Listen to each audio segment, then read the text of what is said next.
warahmatullahi wabarakatuh. Puji syukur kita panjatkan kehadirat Allah Subhanahu wa Ta'ala yang telah memberikan kita rahmatnya atas tugas video ini dapat terselesaikan dalam rangka menyelesaikan tugas mata kuliah ilmu akhlak dengan materi hubungan ilmu akhlak dengan ilmu lainnya. Perkenalkan, nama saya Putri Fadila Zulfikar dari Prodi Hukum Pidana Islam B. Semoga video ini dapat menambah wawasan dan bermanfaat bagi kita semua. Selamat menyaksikan.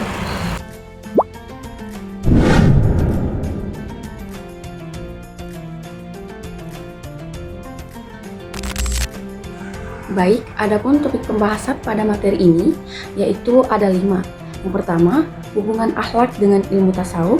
Yang kedua, hubungan akhlak dengan ilmu tauhid. Yang ketiga, hubungan ilmu akhlak dengan ilmu jiwa. Yang keempat, hubungan akhlak dengan ilmu pendidikan. Yang kelima, ilmu akhlak dengan ilmu filsafat. Baik, yang pertama yaitu hubungan ilmu akhlak dengan ilmu tasawuf. Sebagaimana yang diketahui, tasawuf adalah ilmu yang membahas cara mendekatkan diri kepada Allah dengan melalui penyucian jiwa dengan akhlak yang baik.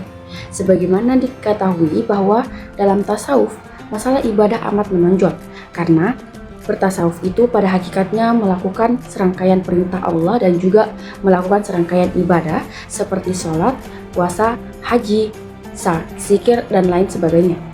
Yang semuanya itu dilakukan dalam rangka mendekatkan diri kepada Allah. Ibadah yang dilakukan dalam rangka bertasawuf itu ternyata erat hubungannya dengan akhlak. Akhlak dalam tasawuf lebih menekankan aspek spiritual dan hati seperti keikhlasan, kesabaran, dan zuhud. Contohnya yaitu seorang sufi berusaha memiliki akhlak yang luhur melalui zikir dan ibadah mendalam. Yang kedua yaitu hubungan ilmu akhlak dengan ilmu tauhid. Tauhid adalah ilmu yang membahas tentang keesaan Allah dan dasar-dasar keimanan dalam Islam. Ilmu akhlak berfungsi sebagai implementasi dari keyakinan tauhid dalam kehidupan sehari-hari. Ilmu tauhid adalah ilmu usuluddin, ilmu pokok-pokok agama, yakni menyangkut akidah dan keimanan. Ilmu tauhid dapat disebut juga dengan ilmu kalam, yang merupakan disiplin ilmu keislaman yang banyak mengedepankan pembicaraan tentang persoalan-persoalan kalam Tuhan. Pada ilmu kalam ditemukan pembahasan iman dan definisinya, kekufuran dan manifestasinya, serta kemunafikan dan batasannya. Sedangkan akhlak yang baik menurut pandangan Islam haruslah berpijak pada keimanan. Iman tidak sekadar cukup disimpan dalam hati, melainkan harus dilahirkan dalam perbuatan yang nyata dan dalam bentuk amal soleh.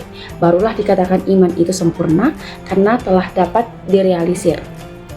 Contoh, orang yang benar-benar bertauhid akan memiliki akhlak yang baik karena merasa selalu diawasi oleh Allah Subhanahu wa Ta'ala.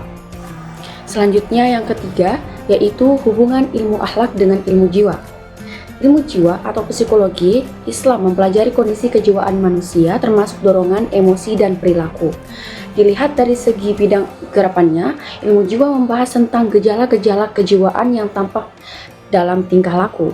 Melalui ilmu jiwa dapat diketahui sifat-sifat psikologis seseorang, jiwa yang bersih dari dosa dan maksiat serta dekat dengan Tuhan misalnya, akan melahirkan perbuatan dan sikap yang baik pula. Sebaliknya, jika jiwa yang kotor, banyak berbuat kesalahan dan jauh dari Tuhan akan melahirkan perbuatan yang jahat, sesat, dan menyesatkan orang lain. Akhlak berkaitan erat dengan jiwa, karena kebiasaan moral seseorang dipengaruhi oleh kondisi mental dan spiritualnya. Contohnya, seseorang yang memiliki akhlak sabar biasanya memiliki kestabilan emosi yang baik. Selanjutnya yaitu hubungan ilmu akhlak dengan ilmu pendidikan. Pendidikan berperan dalam membentuk karakter dan akhlak seseorang sejak dini. Pendidikan akhlak menjadi bagian penting dalam kurikulum Islam dan sistem pendidikan umum. Antara akhlak dengan ilmu pendidikan mempunyai hubungan yang sangat mendasar dalam hal teoritik. Pada tatanan praktisinya, sebab dunia pendidikan sangat besar sekali pengaruhnya terhadap perubahan perilaku akhlak seseorang. Berbagai ilmu diperkenalkan agar siswa memahaminya dan dapat melakukan suatu perubahan pada dirinya.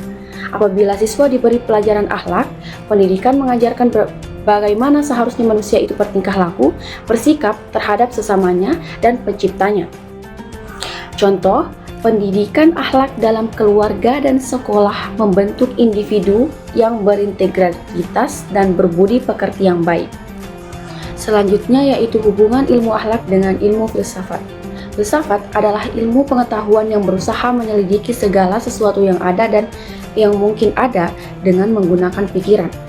Filsafat memiliki bidang-bidang kajiannya mencakup berbagai disiplin ilmu, antara lain yang pertama yaitu metafisika, yang berarti penyelidikan di balik alam yang nyata. Yang kedua, kosmologi, yaitu penyelidikan tentang alam atau filsafat alam. Yang ketiga, logika, pembahasan tentang cara berpikir cepat dan tepat.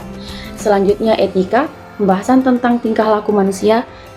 Selanjutnya, teodika, pembahasan tentang ketuhanan. Yang terakhir, antropologia, yaitu pembahasan tentang manusia. Filsafat membahas tentang konsep-konsep fundamental tentang kehidupan, kebaikan, dan moralitas. Ilmu akhlak dalam Islam sering bersinggungan dengan filsafat moral dalam membahas baik dan buruk. Contohnya, pemikiran filsafat etika seperti Aristoteles dan Al-Farabi juga membahas kebajikan atau virtu dalam kehidupan manusia. Baik, itulah tadi pemaparan materi dari saya mengenai hubungan ilmu akhlak dengan ilmu lainnya. Kurang lebihnya mohon dimaafkan. Sekian dan terima kasih. Wassalamualaikum warahmatullahi wabarakatuh.